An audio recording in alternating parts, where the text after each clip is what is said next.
Recording number 123 Bhagavatam చదువుకుంటూ ఉన్నాము.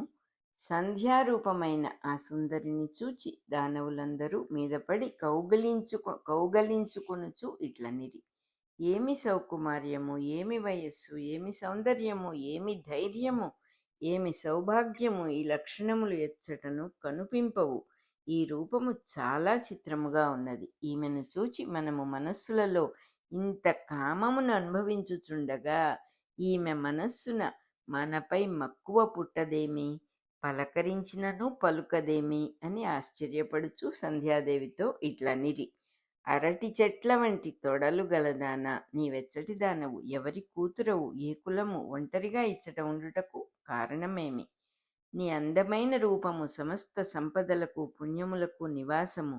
మేము నీ యందు మోహము చెంది దుర్బలులమైతిమి. మాకు మన్మథ బాధ భరింపరాకున్నది. నీవేళ మాతో క్రీడింపవు అని ఆమె సౌందర్యము వర్ణింప నలవిగాక బాధపడుచు ఇట్లనిరి.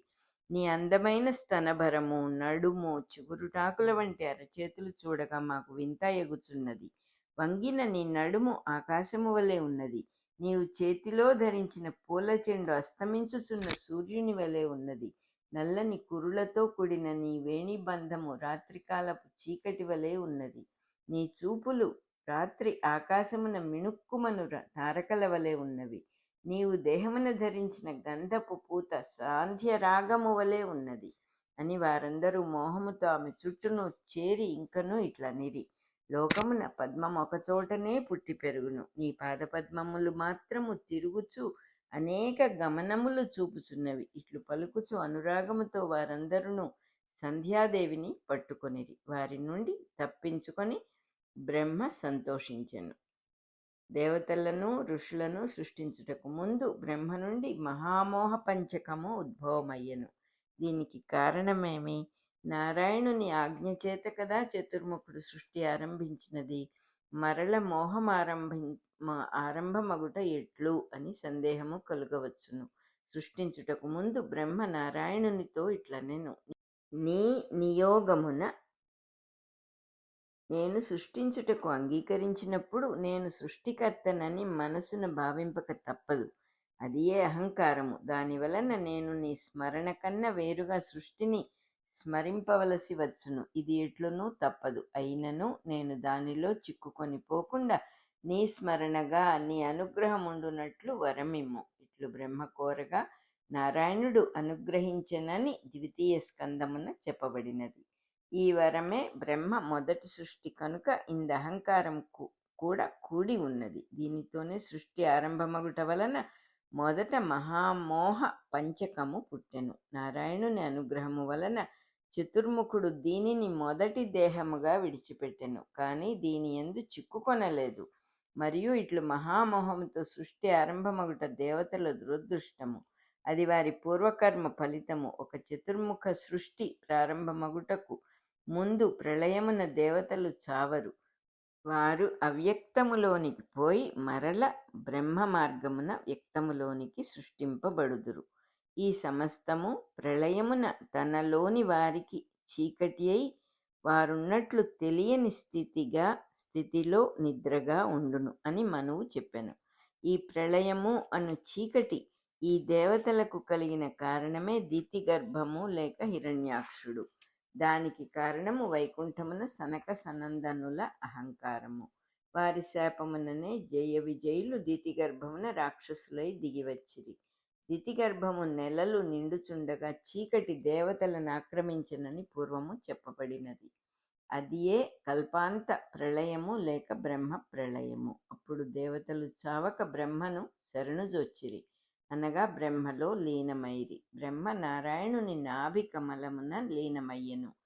పద్మము ముకుళించెను. మరల విచ్చుకొనుటలో మొదట బ్రహ్మయు తర్వాత అహంకారము నుండి పరిశుద్ధులై జయ విజయులను క్షమించిన సనకాదులను తరువాత సకల దేవతలును వెలువడిరి. వీరందరూ అహంకారపడి అనగా నారాయణుని అస్తిత్వము నుండి వేరై చీకటిలోనికి లీనమైరి. కనుక మరల సృష్టి చీకటి నుండియే ప్రారంభమైనది. ఆ మొదటి చీకటియే మహామోహ పంచకముగా దేవతల పూర్వకర్మకు ఫలితమై బ్రహ్మ సృష్టికి మొదటి దేహమై పడిపోయినది. ఇంతకును సృష్టియు లయము అహోరాత్రములుగా జరుగుచుండుట శాశ్వత సత్యము. కనుకనే మనకును జీవిత మహోరాత్రమయమై జరుగుచున్నది. అందు రాత్రి అనున్నది విశ్వరూపుని యొక్క దేహము, పగలు తన ఆత్మ. ఈ రెండింటి సంయోగము యొక్క స్వరూపమే దేహాత్మ సమన్వయం స్వరూపమగు సృష్టి.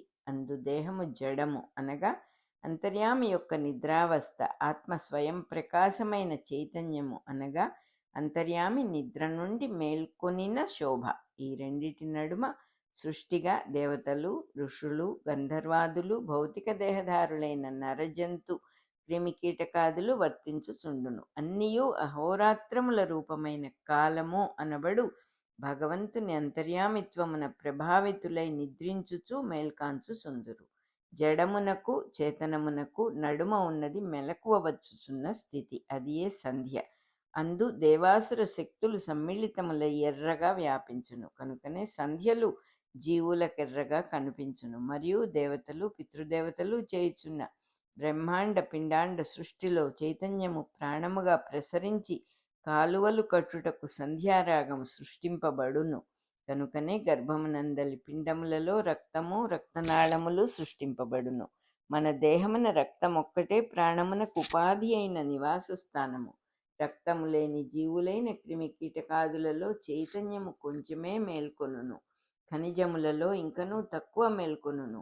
వృక్షములలో రక్తము సృష్టింపబడక రసము మాత్రము సృష్టింపబడుటచే లోపలి దేవతలు కాక వెలుపలి దేవగణములు సూర్యరశ్మి రూపమునను, జలము రూపమునను, ఖనిజములలోని రసాయనికములైన ధర్మముల రూపమునను మేల్కొని ఉందురు. రసమునకు అధిపతి సోముడు, అతడు చంద్రకిరణముల మార్గమున పనిచేయును. రక్తమునకు అధిపతి అర్యముడు, వానినే పురాణములు అరుణుడు లేక అనూరుడు అని చెప్పును. వాడు సంధ్యల మార్గమున అంగారకుడు అను గ్రహము నుండి ప్రసరించును. కిరణముల మార్గమునను పనిచేయును. దైత్యులందరూ సంధ్యాదేవి వెంటపడినట్లు చెప్పబడినది. రక్తము నుండి శక్తి వ్యక్తమై ప్రాణముగా వ్యాపించుటయు, దాని వెంట కామక్రోధాదులు పుట్టుటయు దీని అర్థము.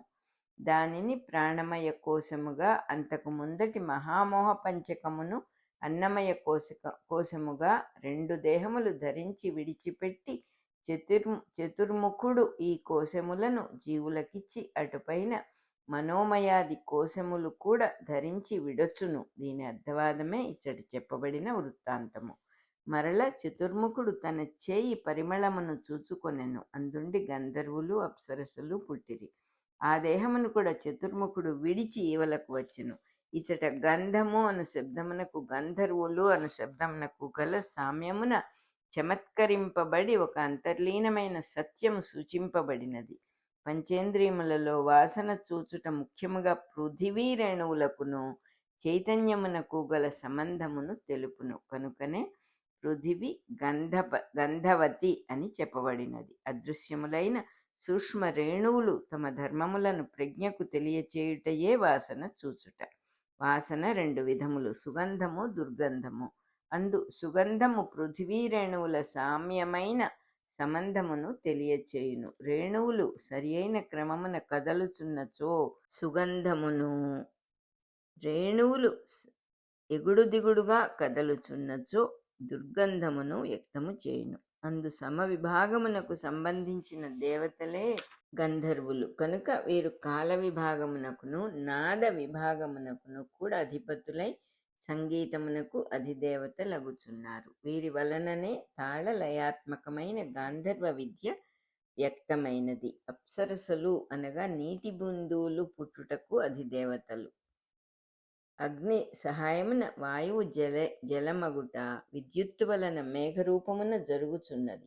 మేఘములు పుట్టుట ఇట్లే జరుగుచున్నది. కనుకనే క్రొత్త మేఘములతో విద్యుత్తు మెరుపులుగా, ఉరుములుగా వ్యక్తమగుచుండును. సంగీతమున అప్సరసలు స్వరముల భేదములుగా వ్యక్తమగుదురు.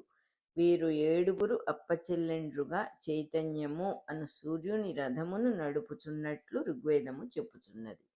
స్వరములు స్త్రీలుగా, ఛందస్సులు అనబడు తాళములు పురుషులుగా శాస్త్ర పురాణాదులలో దర్శింపబడిరి. రూపకల్పనలో పరమేశ్వరుడు శబ్దబ్రహ్మయై దిగివచ్చుచున్నప్పుడు నటరాజస్వామిగా దమరుకను మ్రోగించుచు నాట్యము ప్రారంభింపగా ఒక ప్రక్క ప్రమధులేడుగురు ఏడుగురు మరి ఒక ప్రక్క అప్సరసలు ఏడుగురు మేళము చేయుట, ప్రమధులు మద్దెలలు మ్రోగించుట, అప్సరసలు భంగిమలు చూపుట చెప్పబడినది.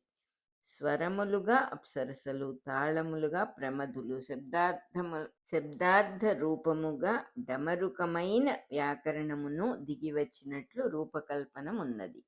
ఆ దేహము వెన్నెల అయినది. దానిని విశ్వావసువు మొదలగు గంధర్వులు, అప్సరసలు తమ నివాసముగా స్వీకరించిరి. అటుపైన బ్రహ్మ మరి ఒక దేహము దాల్చెను.